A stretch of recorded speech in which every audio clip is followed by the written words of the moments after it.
The call came at 2 a.m. local time, the phone's harsh ring cutting through the humid African night. I fumbled for it in the darkness of my temporary quarters, still half asleep.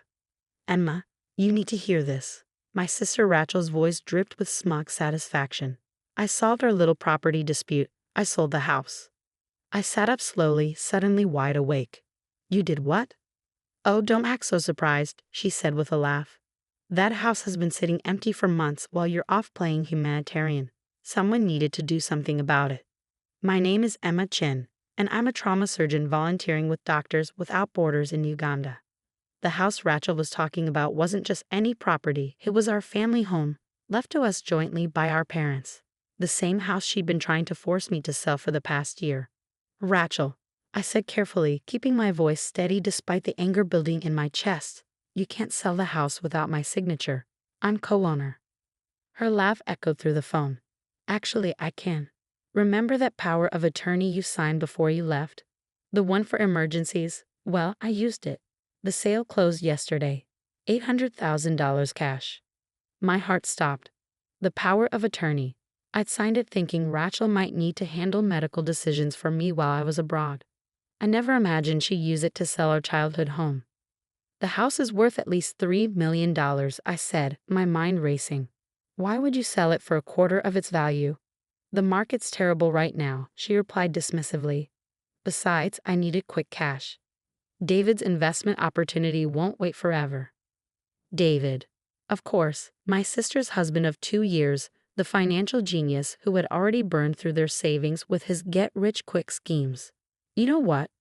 Rachel continued, her voice sharp. You don't get to complain. You abandoned everything to play doctor in Africa. Someone had to deal with reality back home. I closed my eyes, thinking about what was hidden inside that house. Something Rachel knew nothing about, something that would make her quick cash sale look like the disaster it truly was. Who bought it? I asked, trying to sound defeated. Some development company. They're demolishing it next week to build condos. She paused, probably waiting for me to break down or beg. When I didn't, she added, I'll have your share of the money transferred to your account.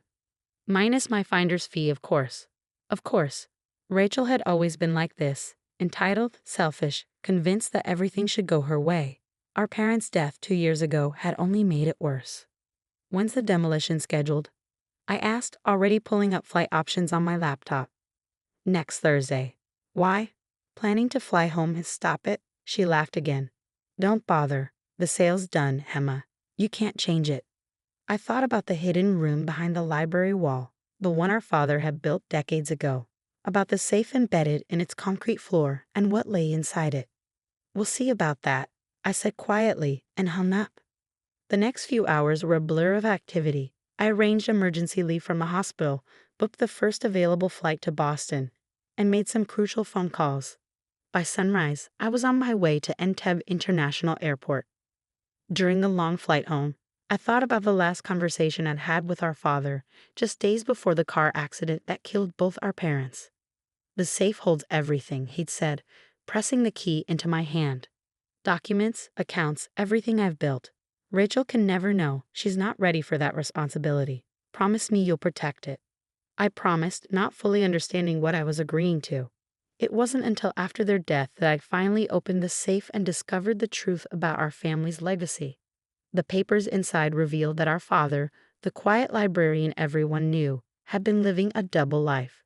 He'd spent decades building a real estate empire under various aliases, accumulating properties and investments worth over $50 million. All of it hidden, protected, waiting for the right moment to be revealed. I kept the secret, just as he'd asked. Even when Rachel started pressuring me to sell the house, I'd held firm. The safe and its contents had to be protected. Now, as my plane descended into Boston Logan International Airport, I pulled up the text I'd received from my father's old lawyer, Benjamin Wong. Documents ready. Meeting set for tomorrow. She won't know what hit her. Rachel thought she'd won. She thought she'd finally beaten her older sister, the one who'd always played by the rules. But she had no idea what was coming. As I collected my luggage, another text came through, this one from Rachel. Demolition team's doing a walkthrough tomorrow. Last chance to say goodbye to the old place. I smiled despite my exhaustion. Perfect timing. The taxi ride to my old apartment was surreal. Boston had changed in the months I'd been gone. Or maybe I had. The familiar streets felt different somehow, charged with purpose. I unlocked my apartment door, dropping my bags in the entryway. Everything was exactly as I'd left it, covered in a thin layer of dust. I went straight to my office, to the locked drawer where I kept my most important documents. The key to the safe was there, along with copies of everything inside it. Proof of our father's empire, documentation of every property, every account, every investment. Rachel thought she was selling a $3 million house. She had no idea she was sitting on the headquarters of a real estate empire worth 50 times that amount. My phone buzzed again. Benjamin Wong. Everything in place for tomorrow. Are you sure you want to do this? It will destroy your relationship with her completely. I thought about Rachel's laugh when she told me about selling the house. About all the times she'd taken advantage, manipulated, and schemed her way through life. About how she used my trust against me, abusing the power of attorney I'd given her. Unsure, I texted back. Some relationships need to be destroyed. Tomorrow would change everything. Rachel thought she was clever, selling the house quickly and quietly, but she was about to learn that our father had taught me far more than she'd ever known. I sat down at my desk and began reviewing the documents I'd need for tomorrow's meeting. Every detail had to be perfect, because when the dust settled, Rachel would finally understand what it meant to truly lose everything. And I would be there to watch it happen. The morning dawned crisp and clear as I pulled up to our family home for the last time. 2 black SUVs were already parked in the driveway, one belonging to the demolition company, the other to Rachel and David. I checked my watch, 9:15 a.m. Right on schedule. Rachel was standing on the front porch with David, watching as men in hard hats conducted their preliminary inspection. She froze when she saw me step out of my car. "What are you doing here?" she demanded, her designer heels clicking against the wooden boards as she marched toward me. "I thought you were in Africa." "Surprise," I said calmly, adjusting my blazer. "I caught an early flight." David hung back, shifting uncomfortably. He'd always been wary of me, perhaps sensing that I saw through his smooth-talking facade. "You didn't need to come," Rachel snapped. "Everything's handled. The sale is final." "About that," I replied, pulling out my phone as a third vehicle turned into our driveway. "We need to talk." Benjamin Wong stepped out of his Mercedes, briefcase in hand. Rachel's eyes narrowed at the sight of our father's old lawyer. "What's he doing here?" "Mr. Wong," I called out, ignoring her question. Perfect timing. The demolition team's foreman approached, clipboard in hand. "Mrs. Harrison," he said, addressing Rachel. "We're ready to begin the internal inspection." "Actually," I interrupted, "you'll want to wait on that. There are some ownership issues we need to address first." Rachel laughed, but I caught the nervous edge in it. "There are no issues. I had power of attorney. The sale is legitimate." The power of attorney, Benjamin said, opening his briefcase, was for medical emergencies only. It did not grant you authority to sell jointly owned property. "What?" Rachel's face flushed. "That's not true. I had it reviewed by David's cousin who just passed the bar. I finished for her. Yes, I'm sure he did a thorough job." The foreman looked between us, clearly sensing trouble. "Should we come back another time?" "No," Rachel said quickly. "Proceed with the inspection. My sister is just being difficult." "Actually," Benjamin interjected, pulling out a document, "I have a court order preventing any demolition or alteration of this property pending investigation of fraudulent sale." Rachel's confidence finally cracked. Fraudulent? I had every right to sell a $3 million property for $800,000 without consulting your co-owner. I asked quietly, to use a medical power of attorney for a real estate transaction, to facilitate what appears to be deliberate property value manipulation? David stepped forward, his salesman smile in place. "Look, Henma, if you're unhappy with the price, maybe we can." "This isn't about the price," I cut him off. "This is about what's inside the house." Rachel rolled her eyes, but I caught the flicker of uncertainty in her expression. "Inside, it's empty. We cleared everything out months ago." I turned to Benjamin. "Should we show them?" He nodded, pulling out another document. "Ms. Chen, would you like to do the honors?" I led the group into the house, through the familiar hallways to the library. Rachel's heels echoed on the hardwood floors, her nervous energy palpable. "What is this about, Emma?" she demanded. "If you're trying to stop the sale." "It's too late for that," I said, stopping in front of the bookshelf that had always been our father's favorite. "The sale was void the moment you signed the papers. But that's not why I'm here." I reached for the hidden latch behind Shakespeare's complete works, the one our father had shown me years ago. With a soft click, the entire bookshelf swung forward, revealing the hidden room behind it. Rachel gasped. David swore under his breath. The demolition foreman took an involuntary step back. "What? What is this?" Rachel whispered. "This," I said, stepping into the concrete room, "is our father's real legacy. The one he didn't trust you to know about." I knelt down and opened the safe embedded in the floor, the key turning smoothly in the lock. Inside lay decades of our father's careful planning, property deeds, account statements, corporate documents. Benjamin began laying out papers on the table. "Your father," he explained, "was more than just a librarian. He spent 30 years building one of the largest private real estate portfolios in Massachusetts, all under various aliases, all perfectly legal, all carefully hidden." Rachel stared at the documents, her face pale. "How much?"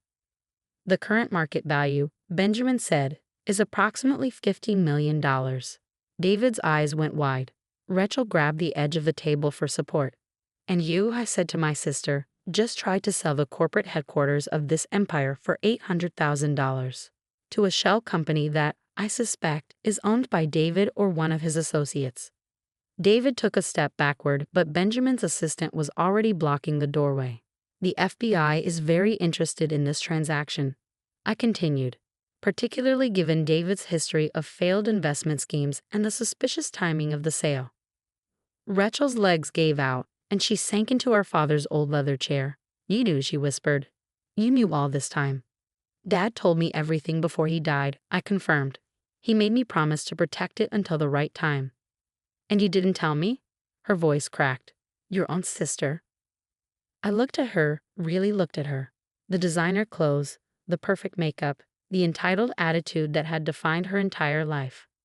"Dad knew you weren't ready," I said softly. "And he was right. The first chance you got, you tried to sell his life's work for pennies on the dollar." Benjamin cleared his throat. "The FBI agents are waiting outside. They have some questions about the attempted sale and the potential fraud involved." Rachel's head snapped up. "Fraud?"